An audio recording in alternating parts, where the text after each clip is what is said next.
ပြီးတော့ယုတ်သိဆိုလျှောက်ထားပါသည်ထီထိုးခြင်းသည်ဘယ်လိုသီလကိုချိုးဖောက်ပါသလဲလူနဲ့ယဟန်များထီထိုးလင်အပြစ်ဖြစ်ပါသလားဖြစ်လင်လူဆိုရင်ဘယ်လိုသီလကိုကျူးလွန်ပါလဲယဟန်ဆိုရင်ဘယ်သီလကိုကျူးလွန်ပါသလဲငါးပါးသီလထဲမှာပါပါသလားဆိုတော့ခုနပြောတဲ့ထဲမှာဒီထီဆိုတာကစားတာတစ်မျိုးပဲပေါ့ကစားတာတစ်မျိုးဆိုမင်းဒီတီဘောမင်းလက်ထက်မှာမန္တလေးမှာထီဖွင့်တယ်ထီဖွင့်သည့်အတွက်ကြောင့်လူတွေကထီကစားကြတော့မွဲကြတယ်တော်တော်များများအဲ့ဒီမန္တလေးဈေးရုံနာကယုံတော်ကြီးလို့ခေါ်တဲ့အဆောက်အဦရှိတယ်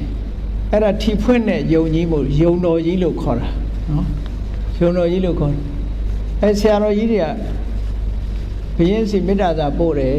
ထီမဖွင့်မို့ထီဖွင့်သည့်အတွက်ကြောင့်လူတွေကကစားကြတဲ့အခါမှာလောင်းကစားတစ်မျိုးပဲလေလောင်းကစားတစ်မျိုးဆိုတော့ခုနစီးပွားပြက်ခြင်းအကြောင်းထဲမှာပါတယ်ပေါ့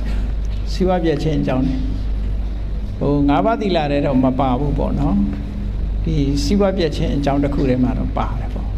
ငါးပါးသီလထဲမှာပါတာအရေးမကြီးလို့မဟုတ်ဘူးလေသူကဒါစီးပွားပြက်ဖို့အတွက်ကစားဖက်တယ်ဆိုတဲ့အဓိပ္ပာယ်မျိုးပေါ့လောင်းကစားအလုပ်ငန်းတစ်ခုဖြစ်တယ်ပေါ့